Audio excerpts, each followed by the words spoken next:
Over the General Board of Higher Education and Ministry, we recently went through the data that we have from years of clergy self-report. And one of the things that we recognize in those self-evaluations is that just under half of all clergy feel like they are effective at their work. Compare that to 80-something% in higher education, roughly 90% in the corporate world. And it's not hard to imagine the emotional toll that it must have for people who dedicate their call, their life, their work to a thing and feel like they're not effective at it. Wespath Pensions and Health Benefits for the past 10 years has been surveying the different dimensions of clergy well-being. And one of the things that really sticks out to me around emotional well-being is that 1 in 3, just over that actually, report that depressive symptoms are so severe that it gets in the way of their day-to-day functioning. 1 in 3. So I want to take a moment, and whether you're a district superintendent, a pastor serving a local church, a bishop, and say, if you're struggling with emotional well-being, you're not alone. In fact, at Wespath and GBHEM, we believe that there are systemic reasons that make it increasingly difficult for clergy to be well, emotionally, spiritually, physically, financially, and socially. And so it's important that you know if you're struggling with emotional well-being, it doesn't mean that you aren't resilient enough. It doesn't mean that you aren't skilled enough. It doesn't mean that you're not called enough. And so we want to learn from you.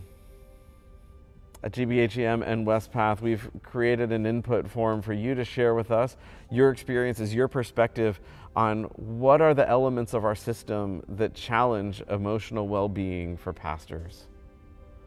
I can't guarantee that we're going to respond to everyone, but I can promise that we will read every last submission you give us and that we will treat it as truth. We will believe you. You are the greatest scholar of your own experience. And we're going to take that information and share it anonymously with the leaders who can change the system in a way to help us all have better well-being.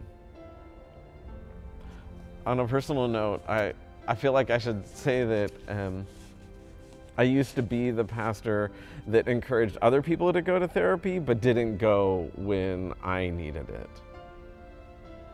I changed that a couple years ago, and I am a far better pastor, a better father, a better human because of it. And I mean, this past Wednesday, I spent most of the time with Danielle, my therapist. She's amazing, laughing together in her office. I've also spent plenty of time breaking down in front of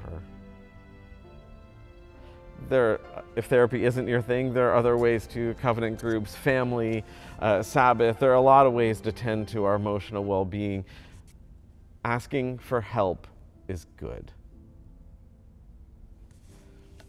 Over the next 6 months, Wespath and GBHEM are going to be exploring the systemic influence on the well-being of clergy. So I hope you'll engage. I hope you'll read the things that we have to send out. And most importantly, I hope that you will send us your insight so that we can all collectively work together for a healthy clergy covenant that can serve our world and our church and our God for generations.